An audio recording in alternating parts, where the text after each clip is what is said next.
Welcome to flying thoughts. హైదరాబాద్లో ఉన్నటువంటి ఒక ఫేమస్ ప్లేస్ అయినటువంటి నెహ్రూ జూ పార్క్ని ఈరోజు మనం సందర్శించబోతున్నాం. సో నేను ఇది 4వ జూ పార్క్ని సందర్శించడం అనేది. So last time 2 years back నేను సందర్శించినప్పటికీ ఇప్పటికీ చాలా డిఫరెన్స్ ఉంది. అలాగే రేట్స్ కూడా చేంజ్ అయ్యాయి. ఇవన్నీ కూడా నేను మీకు కావాల్సినటువంటి ఇన్ఫర్మేషన్ మొత్తం ఈ వీడియోలో దొరుకుతుంది. సో జూ పార్క్ గేట్లోకి ఎంటర్ అయిన వెంటనే మనకి రైట్ సైడ్ లో పార్కింగ్ ఉంటుంది. సో పార్కింగ్ ఫీజు వచ్చి ఇప్పుడు 30 రూపీస్ బైక్ అయింది. ఈ 2025లో మొన్న March 1 నుంచే ఈ టికెట్ ప్రైజెస్ అనేవి కొంచెం చేంజ్ అయ్యాయి. పార్కింగ్ బైక్ కి 20 రూపీస్ ఉండేది, ఇప్పుడు 30 రూపీస్ అయింది. నేను బైక్ పార్క్ చేసి టికెట్ కౌంటర్ దగ్గరికి వెళ్తే ఇంతకుముందు ఓన్లీ క్యాష్ మాత్రం ఉండేది, ఆన్లైన్ పేమెంట్స్ ఏమి ఉండేవి కాదు. కానీ ఇప్పుడు ఆన్లైన్ పేమెంట్స్ అలాగే క్యాష్ పేమెంట్స్ కూడా ఉన్నాయి. వాటికి సెపరేట్ కౌంటర్స్ కూడా ఉన్నాయి. సో ఇంతకుముందు 70 రూపీస్ ఉండే టికెట్ ఇప్పుడు 100 రూపీస్ అయిపోయింది. టాయ్ ట్రైన్ దగ్గర నుంచి మనం లెఫ్ట్ తీసుకుని వెళ్తున్నాం. ఎందుకంటే నేను సఫారీ రైడ్ చేయలేదు ఇప్పటి వరకు. లాస్ట్ 3 times వచ్చాను కానీ సఫారీ అనేది నాకు కుదరలేదు. ఈసారి ఫస్ట్ సఫారీకి వెళ్ళిపోవాలని ఫిక్స్ అయిపోయాను. సో సఫారీకి వెళ్తున్నాం. సో సఫారీకి వెళ్ళడానికి ముందు మనం ఏనుగుల దగ్గరకు వచ్చాం. ఏనుగుల పక్కనే సఫారీ ఉంటుంది. సో లాస్ట్ టైం మనకి ఏనుగులు ఎంత మంచిగా కనిపించలేదు, ఇప్పుడైతే మంచిగా కనిపిస్తున్నాయి. సో ఎంట్రీ టికెట్ కోసం ఏం చేయాలంటే మన ఫోన్ నెంబర్ అడుగుతారు. ఫోన్ నెంబర్కి వాళ్ళు ఒక లింక్ పంపిస్తారు. అది మన జూ పార్క్ యొక్క వెబ్సైట్ లింక్. సో దాంట్లోకి వెళ్తే మనకి టికెట్ అనేది వస్తుంది. సో ఆ QR కోడ్ తీసుకుని సో ఎంట్రీ సెక్యూరిటీకి చూపిస్తే వాళ్ళు స్కాన్ చేసుకుని పంపిస్తారు. ఆల్మోస్ట్ అన్ని చోట్ల ఇదే సిచ్యువేషన్. ఇప్పుడు ఒక పేపర్లెస్ అనమాట ఆల్మోస్ట్.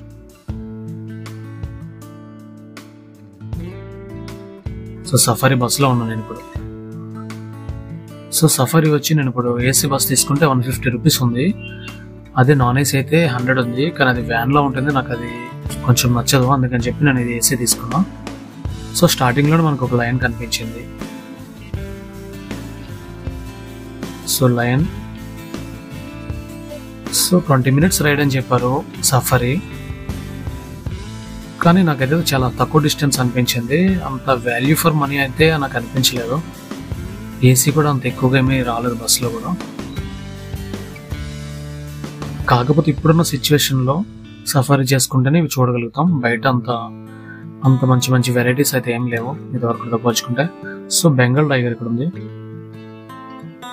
నెమళ్ళు ఇక్కడ మాత్రమే కనిపించాయి. ఇంకా మనకి జూ పార్క్లో ఎక్కడ కనిపించవు, ఎందుకంటే చాలా తీసేస్తారు కదా. సో సింహం చూసాం, బెంగాల్ టైగర్ చూసాం, నెమళ్ళు చూసాం. జింకలు కనిపిస్తూనే ఉంటాయి. ఆల్మోస్ట్ జూ పార్క్ లో ఎక్కువగా ఉండే జింకలే.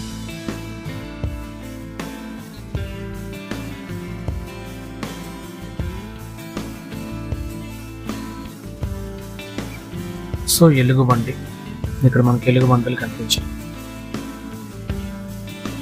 లాస్ట్ టైం వచ్చినప్పుడు అయితే ఎలుగుబంటి నేను జూ పార్క్ లోనే చూసాను. సఫారీ దాకా అవసరం లేదు. సో ఇవి అడవిదన్నారు అంతే. సఫారీ అయిపోయింది. ఇక్కడ నుంచి క్లోజ్ బయటకు వచ్చేసాం. సో యాక్చువల్గా అది ఎంట్రీ. సో మనం వెళ్తుంటే చూడండి, ఇవన్నీ కూడా సఫారీ బస్సులు చాలా ఎక్కువ ఉన్నాయి. యాక్చువల్గా నేను లాస్ట్ సండే వెళ్ళాను, కానీ యాక్చువల్గా క్రౌడ్ చాలా ఎక్కువ మంది ఉంటారు. కానీ అసలే క్రౌడే లేదు జూ పార్క్లో. ఆస్ట్రిచ్, ఇది పెద్ద మైదానం ఉంటుంది. సో ఈ మైదానంలో ఆస్ట్రిచ్ అలాగే జింకలు, కృష్ణ జింకలు, ఇంకా పైన గ్రద్దలు లాంటివి ఇట్లాంటివి తిరుగుతూ ఉంటాయి స్వేచ్ఛగా. చాలా పెద్ద మైదానం ఇది. సో సింహం, సో సఫర్ అయిపోయిన తర్వాత మనం బయటకు వచ్చాం కదా, ఇప్పుడు మనకి సింహం కనిపించింది. సో నేను లంచ్ టైం వెళ్ళాను. దానివల్ల ఏమైందంటే ఫుల్ ఎండ ఎక్కువగా ఉంది.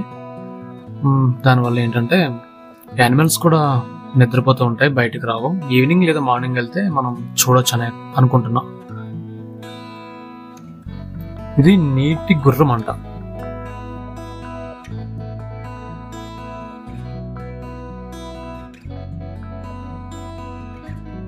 ఇది ఖడ్గమృగం.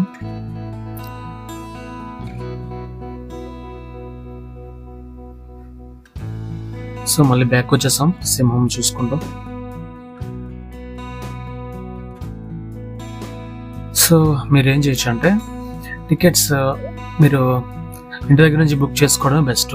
మీరు ఎంట్రీ టికెట్ ఉంటుంది, ఎంట్రీ టికెట్ బుక్ చేసుకోవచ్చు, టాయ్ ట్రైన్ బుక్ చేసుకోవచ్చు, లేదంటే బ్యాటరీ వెహికల్ ఉంటుంది, అంటే నడవలేని వాళ్ళు, లేదంటే చాలా ఎక్కువ ఏరియా ఉంటుంది కదా నడవడానికి కాలనీ అయిపోతే, అట్లా నడవడం కష్టం ఉన్న వాళ్ళు కానీ ఎవరైనా సరే టాయ్ ట్రైన్ కానీ లేదంటే ఈ బ్యాటరీ వెహికల్ ఉంటుంది అవి.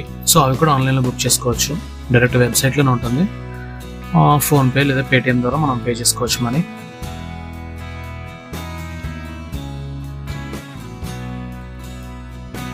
నెక్స్ట్ ఈ సమ్మర్లో వచ్చే వాళ్ళు అయితే ఖచ్చితంగా మీరు క్యాబ్ తెచ్చుకోవడం చాలా బెస్ట్.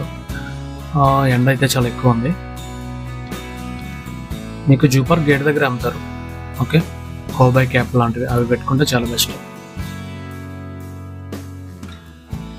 ఇంకో ముఖ్యమైన విషయం ఏంటంటే ఫుడ్ మాత్రం ఖచ్చితంగా మీరు బయట నుంచి తెచ్చుకోండి, లేదంటే ఇంటి దగ్గర నుంచి తెచ్చుకోండి. ఇక్కడ లోపల మాత్రం డబల్ రేట్లు ఉంటాయి అన్నమాట.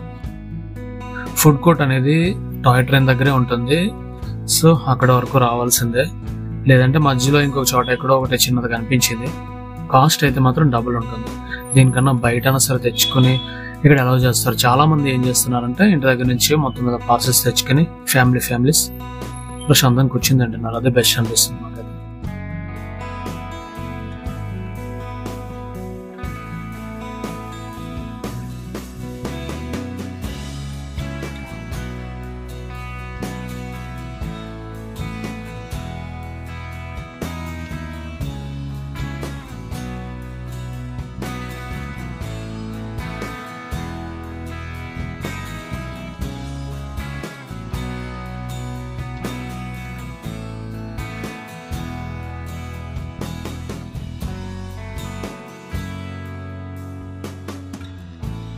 గుడ్ల గోప కదా, ఇది వింగ్స్. యాక్చువల్గా ఇక్కడ ఒక లోపల కాంప్లెక్స్ ఉంటుంది, ఆ కాంప్లెక్స్ మొత్తం క్లోజ్ అయింది. సో చాలా ఐటమ్స్ మిస్ అయిపోతాం. బర్డ్స్ కి అంటే వింగ్స్ కి సంబంధించిన ప్రతి దాన్ని మనం మిస్ అయిపోతాం. నా లాస్ట్ వీడియో నేను మీకు డిస్క్రిప్షన్ లో లింక్ ఇస్తా, చూడండి. ఎన్ని రకాల బర్డ్స్ మీరు మిస్ అయి ఉంటారో మీకు అర్థమవుతుంది.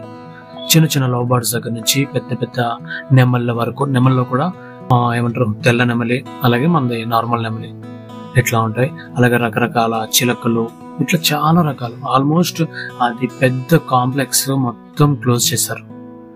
ఇది మాత్రమే కాదు, చాలా చోట్ల రూట్ అనేది బ్లాక్ చేశారు. దానివల్ల ఏమవుతుందంటే మనం వెళ్ళిన రూట్ నుంచి మళ్ళీ వెనక్కి వచ్చి మళ్ళీ ఇంకో చోటుకి వెళ్ళాల్సి వస్తుంది. ఆ చిన్న సర్కిల్ దగ్గర రోడ్ అనేది బ్లాక్ చేయకుండా ఉంటే మనకి ఎనర్జీ వేస్ట్ అవ్వదు, టైం కూడా సేవ్ అయ్యింది. కానీ చాలా చోట్ల ఇంచుమించుగా 2-3 ప్లేసెస్లో రూట్స్ అనేవి బ్లాక్ చేశారు. ఇది మనం రెప్టైల్ పార్క్లోకి వచ్చాం. ఇది వచ్చి 30 రూపీస్ ఉంటుంది. నేను ఇక్కడ మాత్రం డైరెక్ట్ అక్కడ క్యూ ఎక్కువ ఉందని చెప్పి నేను ఆన్లైన్ ట్రై చేసాను. సో నేను వెబ్సైట్లోకి వెళ్ళి టికెట్స్ బుక్ చేసుకున్నా. 30 రూపీస్ టికెట్ ఇది.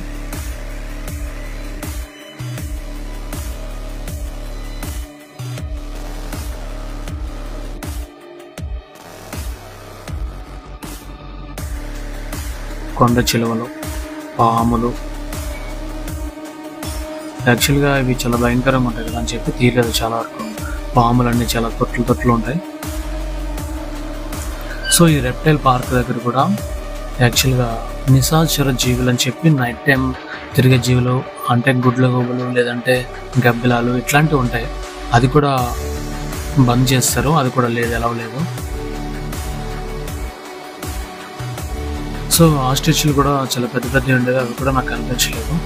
బోటింగ్ ఉంది. బోటింగ్ అయితే ఎన్నిసార్లు వచ్చినా కూడా నేను బోటింగ్ వెళ్ళలేదు ఇక్కడ, చాలాసార్లు చేసింది కదా అని చెప్పి, అందులోకి టైం ఉండదని చెప్పి చేయలేదు. నేను వచ్చేసరికి లంచ్ అవర్ అయిపోయింది ఆల్మోస్ట్. సో 8:30కే ఓపెన్ అవుతుందని చెప్పి ఆన్లైన్లో ఉంది.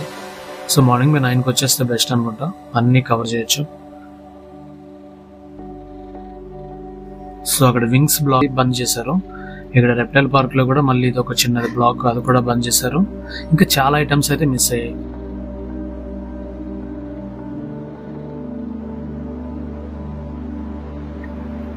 సో బయట నెమళ్ళు అంటే వింగ్స్ లో ఉంటాయి కదా, ఆ వింగ్స్ లో బర్డ్స్ అసలు ఏమి లేదు, మొత్తం అలౌ లేదు, అక్కడికి క్లోజ్ అయిపోవడం వల్ల అదంతా మిస్ అయ్యాం. తాబేలు కూడా అసలు ఎంట్రీ ముందే స్టార్టింగ్ లో చాలా ఏజ్డ్ ఉండే తాబేలు, పెద్ద తాబేలు ఉండాలి, అవి కూడా లేవు. ఆ బెంగాల్ టైగర్ వచ్చి ఇంచుమించుగా 4-5 యానిమల్స్ టైగర్స్ అనేవి ఆ వాటర్లో ఆడుకుంటూ చాలా మంచిగా అనిపించింది. కానీ ఇప్పుడు ఒకే ఒక బెంగాల్ టైగర్. మార్నింగ్ వెళ్ళినప్పుడు పడుకుని ఉంది, ఈవినింగ్ వచ్చేసరికి వాకింగ్ చేసుకుంటున్నాం అంతే.